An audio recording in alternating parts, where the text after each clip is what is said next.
से। अब पत्र का इस्तेमाल करें। मैं गंगदेव साहू, ग्राम सुखतरा, सिलहाटी, जिला कबीरधाम से हूँ। कहीं बैठे हों तो हाथ हिला सकते हैं। अगर कहीं बैठे हो तो हाथ हिला सकते हैं। कबीरधाम से हूँ। मेरा मंझला पुत्र राकेश कुमार साहू जो लगभग 23 वर्ष का है, उसका 15 फरवरी 2023 को शाम के समय एक्सीडेंट हो गया था। उस एक्सीडेंट के दौरान उसकी आंख के पास सिर पर बहुत बड़ी गहरी चोट आई, जहां का नस मस्तिष्क से नस के कनेक्शन से फट गया, जिसे नजदीकी हॉस्पिटल में ले गए, हॉस्पिटल से दूसरे हॉस्पिटल में ले गए, दूसरे से तीसरे हॉस्पिटल में ले गए, फैमिली डॉक्टर से बात कराकर प्राइवेट हॉस्पिटल में ले गए, फिर सरकारी में ले गए। सभी डॉक्टरों से संपर्क किया। अस्पताल संकल्प हॉस्पिटल रायपुर में उसको भर्ती किया गया और भर्ती करने के बाद उसको वेंटिलेटर पर डाल दिया गया।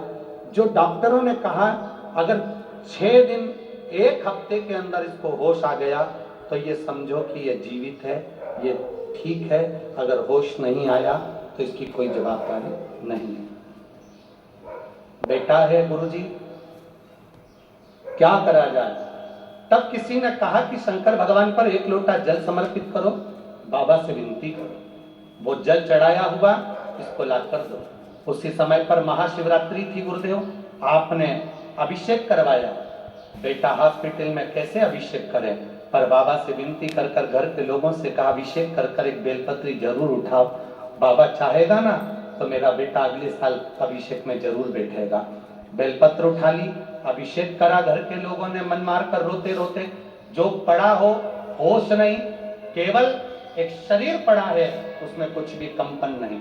डॉक्टर ने कहा अगर होश आ भी जाएगा तो ये बोल नहीं पाएगा, शरीर काम नहीं करेगा, माइंड काम नहीं करेगा, ये कोमा में रहेगा। जब बेलपत्र उठाकर उसके पलंग के पास रखी, बेलपत्र उठाकर जब उसके पलंग के पास रखी, गुरुदेव पशुपतिनाथ के व्रत का संकल्प किया, बाबा से विनती करी। बाबा सियोर वाला महाराज कहता है जो सावन महीने की शिवरात्रि का अभिषेक करता है उसकी मुराद बाबा पूरी करता है। बाबा मेरा बेटा जल्दी ठीक करना। बाबा से विनती करा गुरुदेव। वह 6 दिन बोला था डॉक्टर, बाबा की कृपा से अभी भी 6 दिन निकले, 7 दिन निकले। डॉक्टर ने कहा कि अब इसमें कुछ नहीं बचा।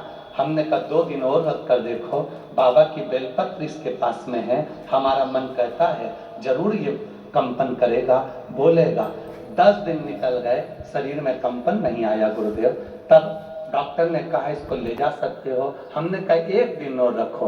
बेटी से कहा शिव जी पे जल चढ़ा, कपड़ा गीला करके ला, इसके मुख पर फेरेंगे कुछ तो बोलेगा। जब बेटी कपड़ा गीला कर लाई, उसके तन पर मुख पर फेरा गया।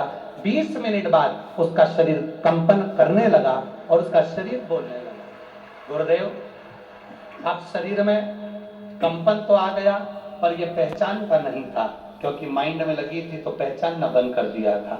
हमने भी चिल्लाकर श्री शिवाय नमस्तुभ्यम बोलना चालू करा। डॉक्टर कहने लगे ऐसे हॉस्पिटल में क्यों चिल्ला रहे हो। हम शंकर का नाम लेकर चिल्लाते, उसने हमारी ओर ध्यान देना चालू करा। धीरे धीरे उसके माइंड ने काम करना चालू करा। माइंड काम करना चालू करा तो हाथ और पैर काम करना बंद कर दिए। पैरालिसिस का अटैक आ गया। पैरालिसिस अटैक के कारण हाथ पैर ने काम करना बंद कर दिया। डॉक्टर ने कहा अब कोई जवाबदारी नहीं है, इसको ले जाओ। हम उसको घर ले आए। समय की अवस्था में शिव जी पे जल चढ़ाते, उसको पिलाते। बाबा की कृपा से आज उसका हाथ पैर दोनों काम करने लगा और वो भी शिव महापुराण की कथा में आया है बाबा को प्रणाम करने के लिए। कहीं बैठे हो, बैठे हैं कहीं रेडी के पास में हाथ हिलाओ जरा। अच्छा दूसरी बार ये रेडी के पास आए हैं, साथ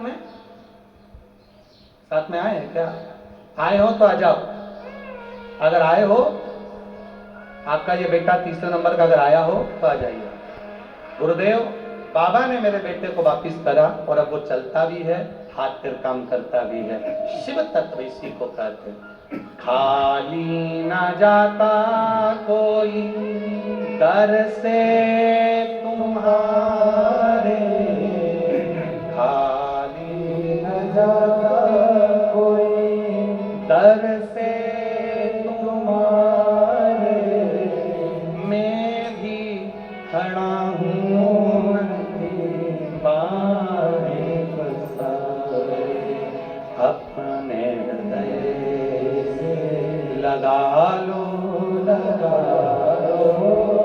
गिरी जा रही हो, उठा लो अवघड इसी